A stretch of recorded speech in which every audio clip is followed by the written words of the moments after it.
This is Lisa. Already as a child, she loved baking. Her friends from school couldn't get enough of her cakes. After completing compulsory education, there was no question about what Lisa wanted to do. She wanted to become a baker.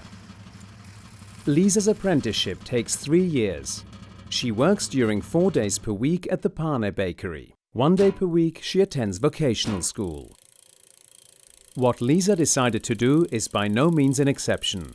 In fact, many of her former school friends have decided to undergo a similar training. On average, 60% of all young people in Austria, Germany, Liechtenstein and Switzerland pursue a dual apprenticeship. Lisa has never regretted her decision.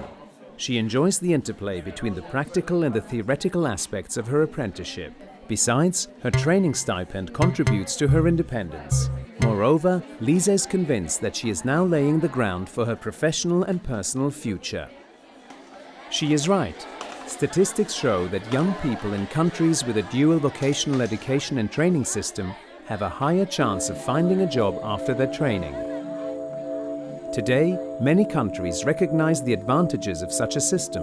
In recent years, international interest in the dual education approach has increased substantially. For many experts, it is clear that this system can improve the economic development as well as the social integration of a country. The 4 donor countries, Austria, Germany, Switzerland and Liechtenstein, are convinced as well. With the aim to further promote the advantages of this system in development cooperation, they have initiated the Donor Committee for Dual Vocational Education and Training. In each of these 4 countries, the dual approach has been an integral part of the education system for decades. The 4 members of the Donor Committee have long-standing experience and expertise in this area. They are experts in implementing elements of dual vocational education and training in the partner countries of development cooperation. In order to even better harness this know-how, the 4 member countries have decided to intensify their cooperation and coordination. To coordinate and support these activities, they have set up a secretariat. The secretariat is managed by 4 organizations with a long track record in dual vocational education and training.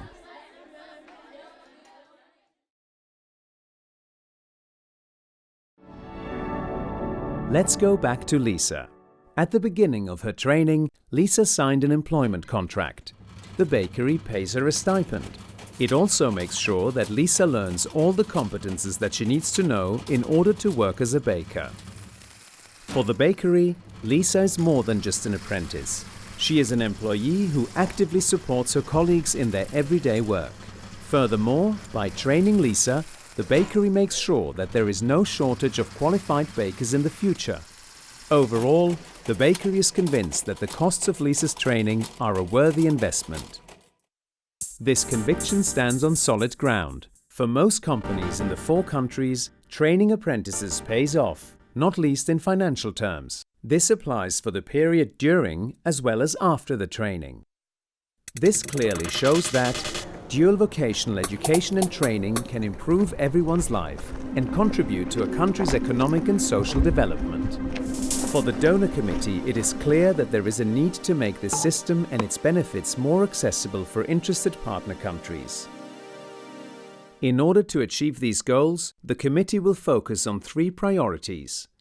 First, it will strengthen cooperation, coordination and knowledge exchange among its member countries.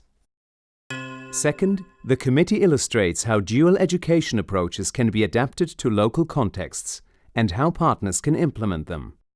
Third, the committee will contribute to raising public awareness about the benefits and the potential of dual vocational education and training in development cooperation.